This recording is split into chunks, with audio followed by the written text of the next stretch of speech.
సరస్వదేవాయ నమః. ఓం సరస్వదేవాయ నమః. ఓం సరస్వదేవాయ నమః. పార్వతీ పరమేశ్వర కృష్ణ పరమాత్మ కృష్ణార్జున ముక్కోటి దేవతలందరికీ కూడా ఈ అమ్మవారు సందర్భంగా దసరా సందర్భంగా ప్రతి ఒక్కరికి కూడా ఆరోగ్యపరంగా అంత హ్యాపీగా ఉండాలి, దేశం అంత హ్యాపీగా ఉండాలని నా ఉదయపూర్వకంగా వేడుకుంటాను. ఈ దసరా సందర్భంగా ప్రతి ఒక్కరూ అమ్మవారిని గురించి తెలుసుకోవాల్సిన విశేషం.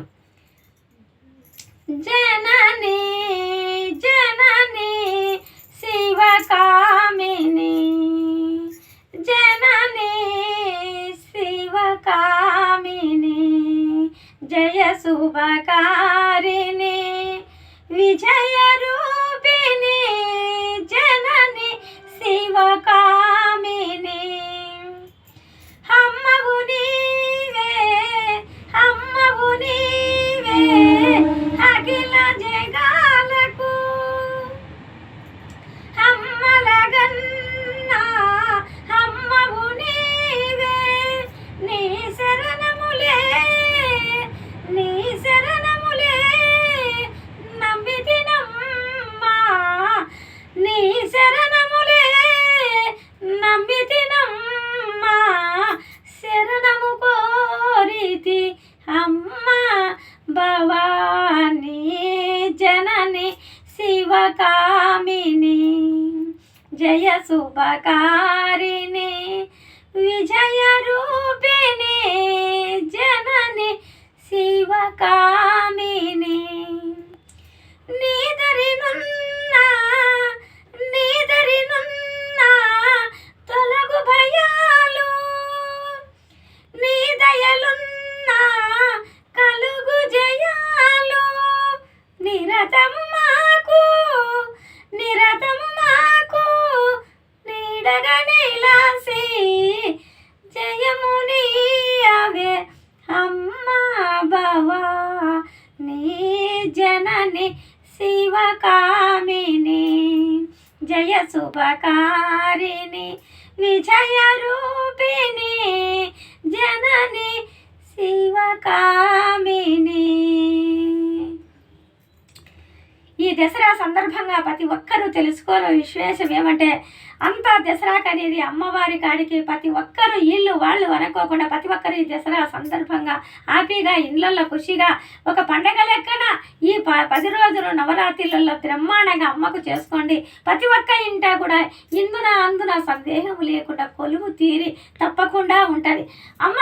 అమ్మవారు గుడిలోనే ఉంటుంది కదా, ఇళ్ళల్లో ఎందుకు ఉంటుంది అని అనుకోవచ్చు. ఇంట్లో ఉంటుంది, మన ఆత్మలో ఉంటుంది, మన పక్కలోనే అమ్మవారు కొలువు తీరుంటుంది. ఏంటంటే మనిషి అనేది చెడు ఉద్దేశం చెడు అభిప్రాయం లేదనుకో, మన పక్కలోనే అమ్మ ఉంటుంది ఎప్పటికైనా కూడా. అది నేను చెప్పడం కాదు, ప్రతి ఒక్కరికి కూడా తెలుస్తుంది. కానీ మనిషి అనేది వ్యర్థంలో పడుకోకుండా జీవితం అనేది ఒక గమ్యానికి చేరాలంటే అమ్మ ప్రతి ఒక్క ప్రయోజనంలో ఇంతకు తప్పక వేరేది లేదా అని మీరు అనుకోవచ్చు. మన జీవితము మన జన్మను గురించి ప్రతి ఒక్కటి తెలుసుకోవాల్సిన విశేషం ఏమంటే, ఆ అమ్మవారిని కానీ పరమేశ్వరుని కానీ ఎవరిని కోణాలలో వాళ్ళు ఆ భగవంతుడి అనుగ్రహం చేసుకోవాలని నా ఉదయపూర్వకంగా వేడుకుంటాను. ప్రతి ఒక్కరూ మీరందరూ కలిసి కూడా ఈ పొద్దు ప్రతి ఒక్కరూ మీరందరూ వింటున్నారు కాబట్టి, లౌకికత చేస్తున్నారు కాబట్టి నేను కూడా ముందుకు వచ్చి ఎందుకు బాగా తెలుసుకుంటున్నారు, నేను ఎందుకు చెప్పకూడదు అని చెప్పి ఓపిక తెచ్చుకొని తప్పకుండా మేము ఎందుకు వచ్చి ఆ అమ్మవారు అనుగ్రహముతో నేనంటూ మేము ఎందుకు వచ్చి ముందు చెప్పగలుగుతానంటే ఆ భగవంతుడు అనుగ్రహం నాది కాదు, భగవంతుని మాటగా చెప్పగలుగుతానని. కానీ మనిషి అనేది మన మనసులకే పరిచయ పెడతాడు భగవంతుడు అనేటోడు. మామూలుగా ఇప్పుడు ఎవరి బంగారు పని చేసేటోళ్ళు బంగారు గుడ్డలు ఎవరి వ్యాపారాలలో ఎవరి కోణాలలో వాళ్ళు వ్యాపారం చేసుకుంటుంటారు. అది ఎవరి అదృష్టము వాళ్ళకి అనేది ఉంటుంది. ఒకరు భార్యాభర్త ఏం చేసేసినారు, ఏదో గుడ్డల వ్యాపారం చేసుకుంటా చెందుకుంటా ఆ గుడ్డల వ్యాపారంలో ఏదో ఇప్పుడు దుకాణానికి పోతే కనుక విధి లేకుండా ఆ దుకాణానికి కట్టుకుంటే డబ్బు కూడా లేక ఏమీ లేక ఎక్కడ లేక ఏదో చెట్టు కింద కొంచెం అట్లా వేసుకొని చీరలు అమ్ముకొని అది తెచ్చుకొని పోషించుకొని ఏదో జీవితం గమ్యానికి చేరాలని చెప్పి జీవితం కాలక్షేపం చేసేవాళ్ళు అమ్ముకుంటున్నారు. అమ్ముకుంటా చేస్తా అట్లా ఇట్లా ఉంటే ఈ చెట్టు కింద తక్కువ పెడతారు కాబట్టి పెద్ద దాంట్లో దుకాణంలో ఎక్కువ రేట్లు ఉంటాయని చెప్పి ఏదో చీప్గా తీసుకొని పోయి ఏదో అట్లా జరిగిపోయేది. జరిగిపోతా చేస్తూ ఉంటే ఏం చేసేసినాడు, ఒరే మనం ఇంత పెట్టి ఇన్ని కరెంట్లు వేసి ఇంత వెలుగు అన్నీ చేసినా కూడా మన కాడికి రాకుండా వాని కాడికి చెట్టు కింద పోతున్నాడని చెప్పి వీడిసెలు కుట్రాలు కుటంతరాలు వీడిసెలు పడ్డాయట. ఆ వీడిసెలు పడతానే ఏం చేసేసినాడు, ఏదో అమ్ముకొని ఇంటికి పోయి భత్యం చేసుకొని తిని బతికే వాళ్ళు భార్యాభర్త ఇద్దరు. ఆ ఈడ్చెలు అనేది పడడంలో చేయడంలో అట్లా కొన్ని రోజులకు ఆ దుకాణము అమ్మడపోకుండా ఉండేటాళ్ళకి తినేదానికి కూడా తిండి జరగకుండా చేయకోకుండా చాలా బాధపడిపోతారు. ఏమిటప్పా నీ బట్టలు తీసుకొని పోతుంటే రంగులు పోతుంటాయి, కలర్ పోతుంటాయి, మేము ఏమి చేయాలా, మేము ఎక్కడ చేయాలా, మాకేం వద్దప్పా, మీ వద్దు మాకేం చెయ్యొద్దు అది ఇది అని అనేవాళ్ళు.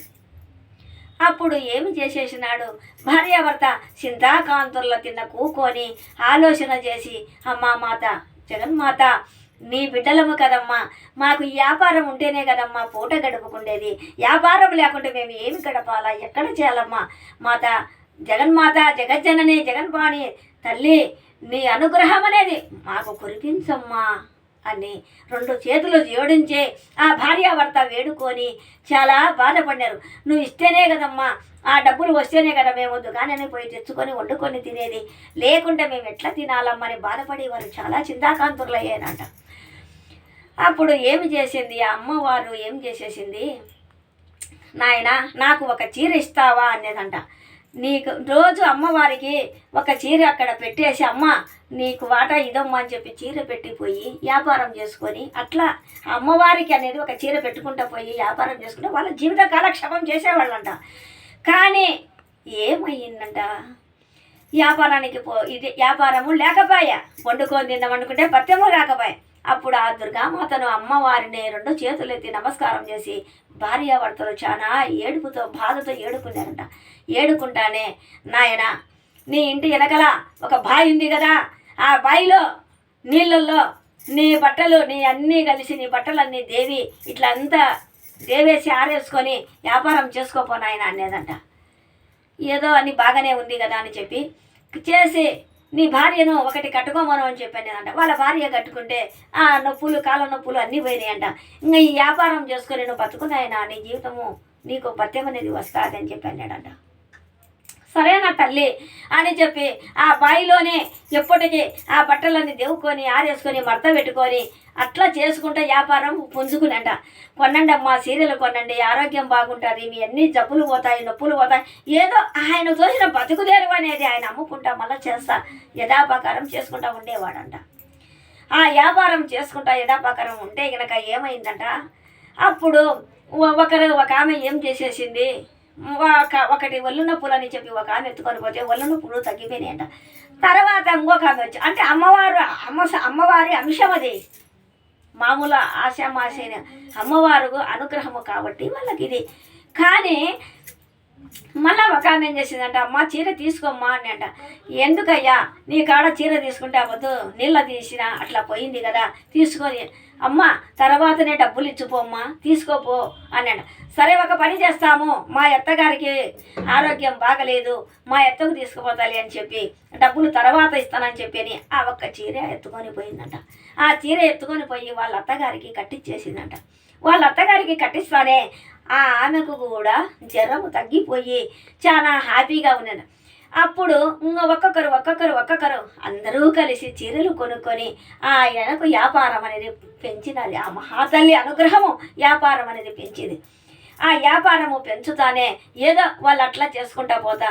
కానీ మనకి ఏముంది, ఎక్కడ లేదు, మనకేదో అమ్మ తినేదానికి ఇచ్చింది కదా, మనము ఈ డబ్బు అంతా అమ్మవారికి గుడి కట్టుకుందాము, మనకు సరిపోతుంది, అమ్మవారికి గుడికి సరిపోయినంత మనం కట్టేస్తామని ఆ భార్యాభర్తలు అనుకునే వాళ్ళంట.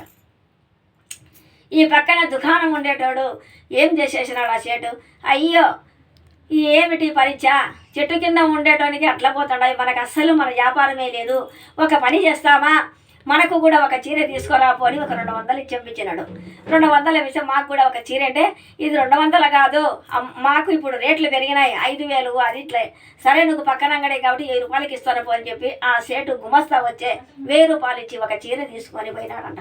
ఆ చీర తీసుకొని పోతేనే ఆ అప్ప ఏం చేసేసినాడు, యజమాను ఆ ఓనర్ తీసి ఆ చీర చుట్టుకొని కట్టుకున్నాడంట. ఆ చీర కట్టుకొని చుట్టుకుంటానే ఏమైందంట, ఆ ఒళ్ళు నొప్పులు కాళ్ళ నొప్పులు అన్నీ పోయి హ్యాపీగా అయినాడంట.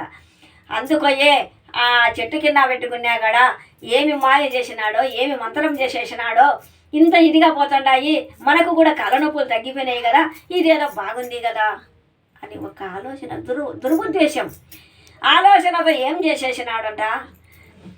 అట్లా అట్లా అట్లా ఉండి ఎవరు ఎట్లన్నా కనుక్కుందామంటే వీళ్ళు దేవేది అనేది అక్కడ బావిలో చూసినారంట. రే సేట్ మనకెందుకు తేవకూడదు, మనకు కూడా ఆ నీళ్ళు ఎత్తుకొని వచ్చి ఆ నీళ్ళు తీసుకొని వచ్చి మన చీరలకు కూడా మనకు దేవి మనం కూడా మనం దాంట్లో ఆరేస్తామని చెప్పి ఒక ఇది చేసి వాళ్ళు పండకుండా టైంలో ఏం చేసేసినాడు, 2 బకెడీలు ఆ బావిలో నీళ్లు ఎత్తుకొని పోయి ఆమెను ఏం చేసేసినాడు, ఆ చీరలన్నీ కలిసి దేవి ఆరేసుకొని మొదలు పెడతాం చాలు, మనం కూడా ఎందుకు చేయకూడదు అని చెప్పి మొదలు పెట్టినాడు. మొదలు పెడతానే ఏమైందంట, కానీ అదంతా దగ్గని అగ్గిలేసి పెట్రోల్ కాల్చినట్టు మొత్తం చీరలన్నీ ఆ అంగడి దుకాణం అంతా కాలిపోయింది. రక్షించండి రక్షించండి రక్షించండి అని ఆ సేటు గుమస్తా ఇద్దరు కలిసి బయటపడిపోయినారు. అంగడంతా దుకాణం అంతా కాలిపోయింది. కాలిపోతానే ఏమిటి మనకు అవి తెచ్చుకొని మనం ఇట్లా వేస్తానే మనకి ఇట్లా కాలిపోయింది, మనకి ఇట్లా మన పరిస్థితి ఏమి చాలా ఇదైంది అని చెప్పి నేరుగా పోయి మేము చేసిన తప్పు ఏమిటి, మేము ఇట్లా తీసుకుపోయి ఇట్లా చేసుకుంటే మా పరిస్థితి ఇట్లా ఇదైంది కదా అంటే, మాదేమీ లేదు నాయన, అంతా అమ్మవారి అంశము, ఆ అమ్మవారి అనుగ్రహము నాయన, మాదేముంది, మేమేదో మా కడుపు కోసరము మేము బతుకుదరు చేసుకుంటాడా మరి, మా తప్పులు మన్నించండి, మమ్మల్ని క్షమించండి, మేము చేసిన తప్పు అని చెప్పి ఆ దుర్గామాతకు వీళ్ళు గుడి కట్టుకోవాలనుకున్న స్థానానికి పోయి మా తప్పులు మన్నించండి అని చెప్పి ఒక్క బొళ్ళ పండుకొని ఆ సేటు ఆ గుమస్తా పోయి నమస్కారం పెట్టి అప్పుడు ఏం చేసినాడు, చెడేవురా చెడిపోయేవు అని అందరూ కలిసి అమ్మ బిడ్డలం అందరం అయితే గనక దుర్బుద్ధి చూడు ఎట్లా పుట్టిందో, వాళ్ళు బతుకుతుంటే పక్కన నుండి అట్లా వాళ్ళకు దుర్బుద్ధి పుట్టిందా లేదా, ఆ నీళ్లు తెచ్చుకుంటే వాళ్ళ దుకాణమే కాలిపోయి లాస్ట్కు. ఆ అప్ప ఏం చేసేసినాడు, ఆ డబ్బు వస్తుందని ఎక్కువ అహంకారం లేకుండా ఒక అహంభావనగా అట్లా ఇట్లా అని పొగురు పెంచుకోకుండా ఏమి చేసుకోకుండా, అమ్మ దుర్గామాత తల్లి జగన్మాత మాకు డబ్బులనేది ఇచ్చేసినావమ్మా అని చెప్పి మాకెందుకమ్మా వండుకొని మేము తిని ఆ డబ్బు అంతా నీకే గుడి గోపురం గుడి కట్టి నీ సన్నిధిలోకి మేము చేరుకో తల్లి, మాకెందుకు తల్లి మాకు అని ఆ తల్లికి అనుగ్రహం అనేది అందరూ వ్యాపారం చేసి అందరూ పుంజుకొని ఎంత విధిగా చేసుకుంటున్నారు. ప్రతి ఒక్కరు చూడు ఎంత బాగా ఉండరో. కానీ ఇది ఎందుకు నేను చెప్పుతున్నానంటే, ఎవరి వ్యాపారము ఎవరి బతుకు ఎవరి జీవితం అనేది ఉంటుంది. కానీ ఒకరు బతుకుతుండారనేది మనము వాళ్ళది మనము ఆడిపోసుకోకూడదు. కానీ దేవుడు మనకు ఎందుకు ఇయ్యడు, అవకాశం అనేది ఉంటుంది కదా, తప్పకుండా మనకి ఇస్తాడనేది అనుగ్రహము, అమ్మ అనుగ్రహము. అందరం వాళ్ళు మేము అందరం కూడా అమ్మ బిడ్డలమే కదా, మనకు ఎందుకు రాదని చెప్పి ధైర్యమే సాహస లక్షణం అనే ధైర్యంతో ముందడుగేసి మంచి బుద్ధి మంచి మనసు మంచి మార్గము మంచి ఒక విధితో ముందడుగు వేసి సక్సెస్ అవుతుంది. కానీ పని ఎవరో జరుగుతుంది, ఎవరికో ఏదో పడుతుంది, ఎవరో ఏదో తింటున్నారు, మనం ఎందుకు తినకూడదంటే, ఉండేవాడు బిర్యానీ తింటాడు, లేనివాడు చట్నీ అన్నము తింటాడు, ఇంకా లేనివాడు ఆ చట్నీ అన్నము కూడా లేక బాధపడుతూ ఉంటాడు. కానీ ఆ బాధపడేటోనికన్నా ఆ చట్నీ అన్నం తినేటోనికన్నా బిర్యానీ తినేటోనికన్నా ఆ బాధపడేటోనికన్నా మనం మేలు కదా అని మనం మనసు ఒక ఓదార్పు తెచ్చుకోవాలి. జీవితం ఓదార్పు అనేది ఎంత డబ్బు అనేది ఎంత అనేది అమ్మ అంశం అనేది ఆ తల్లి అనుగ్రహం అనేది మనకు కలగాల. ఆ తల్లి అనేది ప్రతి ఒక్కరము ఆమె బిడ్డలము కాబట్టి ఆమె చూసుకుంటుంది. కానీ మనం ఇట్లా ఉంది, వాళ్ళకి ఇట్లా ఉంది, వీళ్ళకి ఇట్లా ఉంది, వాళ్ళకి ఇట్లా లేదు, ఇది ఇట్లా లేదు, అది ఇట్లా లేదంటే కనుక అమ్మ అనేది ఫీల్ అయ్యి కోపపడుతుంది. అమ్మకు ఆగ్రహం అనేది వస్తుంది. ఎవరికి వస్తుంది, వాళ్ళు కష్టపడి వాళ్ళు పడి ఇదైనారు కదా, మనము ఎందుకు కష్టపడకూడదు అనేది మనం పోరాడుకోవాలా. అమ్మ మీద భారం వేసి కష్టం చేసుకొని రూపాయికి రూపాయి ఇప్పుడు రూపాయిని పక్కన పెట్టినామనుకో మళ్ళీ రెండో రూపాయికి 2 రూపాయలు అవుతుంది. ఒక్క రూపాయి లేకుండా ఇంకొక రూపాయి లేకుండా ఏమీ లేకుండా నువ్వు నిర్మాయంగా పెడితే ఏమి నీకు డబ్బీలో 1 రూపాయి వేస్తా వచ్చినామనుకో ఇంకొక రూపాయి జత అవుతుంది. ఒక 10 రూపాయలు అనేది జమ పెడితే కనుక నేను చేస్తానని లక్ష్మీదేవి అనుగ్రహం అనేది ఇస్తుంది అమ్మవారు. మనము పడినట్లు ఉన్నట్లు నాక్కున్నట్టు నమిలినట్లు మనం తినేస్తే కనుక మన జీవితము కూడా అదే పాలిష్లో ఉంటుంది. చాలామంది బాధలు అనేది ఉంటాయి. ప్రతి ఒక్కరూ భూమి మీదకి వచ్చినాక ప్రతి ఒక్కరికి అనేది బాధ ఉంటుంది. లేదు అమ్మా అని నేను చెప్పలేదు, కానీ బాధలు వచ్చేది మనం తెలుసుకునేదానికే తప్పక అమ్మ బిడ్డలమ్మ కాబట్టి ఎవ్వరికి అనేది ఏమి హానికరం అని అంటూ చేయదమ్మ. అమ్మ అంటానే గినక ఎంత ఇదిగా నా బిడ్డని పులకరిస్తుంది అమ్మ. నేను చెప్పడం కాదు, ఈ దసరా సందర్భంగా ఈ నవరాత్రులలో ఈ 9 రోజులు 10 రోజులు వసంతాలతో 10 రోజులు అవుతుంది. ఆ అమ్మ అనుగ్రహం అనేది ప్రతి ఒక్క మనిషికి ప్రతి ఒక్కరికి కూడా మీ అందరికీ ఒక ఆరోగ్యపరంగా కానీ ఏది తెలుసుకున్నా పనులు సక్సెస్ కావాలని ఆ అమ్మవారిని నా ఉదయపూర్వకంగా వేడుకుంటున్నా. అది నా మాట కాదు, ఆ అమ్మ మాట. భగవంతుడు అనుగ్రహం అనేది నాకు అవకాశం అనేది మీరు ఇచ్చినారు. భగవంతుడి మాటలు 2 మాటలు చెప్పాలని ముందుకు నేను వచ్చినాను. కానీ మనిషి అనేది జీవితంలో వ్యర్థములో పడాకండి.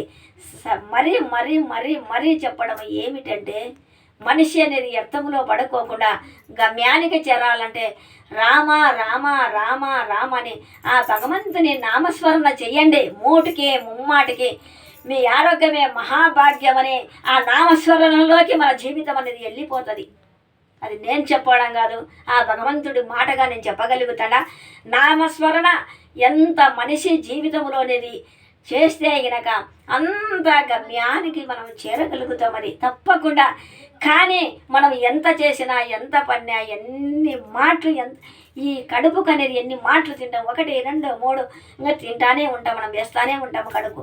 అన్ని మాటలు మనం ఈ కడుపుకు భుజించేటప్పుడు ఆ భగవంతుని నామస్మరణ మనం ఎందుకు చేయకూడదని మనిషిలో అనేది ఒక పట్టుదల పట్టండి. మనిషి పట్టుదల బట్టి ఆడళ్ళు కానీ మొగళ్ళు కానీ ఎవరైనా సరే జీవితంలో ఈ భూమికి మనల్ని వేసినాక ఆ భగవంతుని సన్నిధిలోకి చేరాలంటే మనం పట్టుదల పట్టాలా. గమ్యానికి చేరాలంటే మూటికి ముమ్మాటికి పట్టి సాధించాలా, విజయం సాధించాలా. ఆ విజయదశమి రోజు విజయం సాధించినట్టు ప్రతి ఒక్కరూ మీ ఆరోగ్యపరంగా ఆరోగ్యమే మహాభాగ్యం అంటారు పెద్దవాళ్ళు. అట్లా ఇదవుతుంది.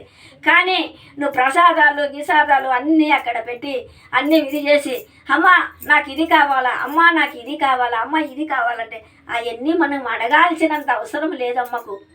ఆమె బిడ్డల ఆమెకి ఏమి ఇవ్వాలా, ఏ టయానికి ఏమి చేయాలా అనేది అమ్మకు తప్పకుండా తెలుస్తుంది. నేను చెప్పడం కాదు, ఆ తల్లికి అనుగ్రహము మనల్ని భూమి మీద వేసినాక ఎందుకు ఇయ్యదమ్మా. తప్పకుండా మూటికి ముమ్మాటికి ఇస్తుంది. ఏమి కాదు, ప్రతి ఒక్కరూ కూడా అమ్మ అంశముతో మనం అందరము భూమి మీదకి వచ్చి పుట్టినోళ్ళము కాబట్టి చెడు నువ్వు పక్కన పెట్టండి, మంచిని పట్టుకోండి. ఎన్ని మాటలు నేను ప్రయోజనాలు చేసినా నేను చెప్పే మాటగా ఇదే. ప్రతి మనిషికి కూడా చెడు ఉండే సాట మనిషి ఉంటుంది, మనిషి ఉండే సాట చెడు ఉంటుంది. కానీ మనిషిని పట్టుకోండి, చెడును వదలండి. ఎప్పటికైనా మనం బాగుపడతాం. ఇలా మీదకి వచ్చినాక ఇది తప్పకుండా నేను చెప్పబోయేది ఏమంటే మనిషిని అనేది పట్టండి, చెడును వదిలేయండి. ఆ భగవంతుని అనుగ్రహం ఉండాలా. ఈ దసరా సందర్భంగా అమ్మవారి ఉత్సవాలు ఆనందంగా వైభోగంగా జరుగుతున్నాయి. ఆ ఉత్సవాల సందర్భంగా మనం 2 మంచి మాటలు, మంచి పలుకు, మంచి విధానం అనేది నవ్వడం ఒక్క వరం, నవ్వించడం ఒక భోగం, నవ్వలేకపోవడం ఒక్క రోగం. ఎప్పుడు మనిషి తినకుండా హ్యాపీగా నవ్వుతా హ్యాపీగా ఈ జీవితం గమ్యానికి చేరాలని నా హృదయపూర్వకంగా నేను ఏడుకుంటున్నా. తప్పకుండా మీరు చేయండి, చూడండి. మనసు అనేది ఎట్లా ఊరిక మొహం అనేది ఇట్లా పెట్టుకుంటే ఎప్పటికీ మనం చేరలేం. మన ఆత్మలోనే మన మనసులోనే ఆ అమ్మవారు కొలువు తీరి ఉంటుంది. ముందు అమ్మ ఉంటుంది, వెనక మనం ఉంటాం. కానీ మనకు ఎదురుగా కానొచ్చిందనుకో అమ్మ ఏమంటాం, మన లేనిపోయిన కోరికలన్నీ మనం అమ్మని అడుగుతాం.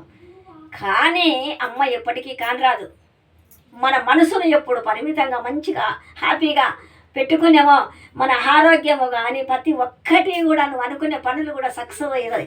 ఒక వ్యాపారం చేసేటోళ్ళకు వ్యాపారం కానీ, ఒక ఏమి గుడ్డ వ్యాపారం చేసిన ప్రతి ఒక్కటి వ్యాపారస్తులకు కానీ ఉద్యోగస్తులకు కానీ ఆరోగ్యానికి కానీ అన్ని దావన పోయే నల్ల సీమతో కానించి సదాస్తని కాపాడే తల్లి మన భూదేవి అమ్మ. మనలో అమ్మల కన్నా అమ్మ. ఆ తల్లి అనుగ్రహం ఉండాలని నా హృదయపూర్వకంగా ఏడుకుంటున్నా. ఓం గణేశాయ నమః. ఓం గణేశాయ నమః. ఓం గణేశాయ నమః.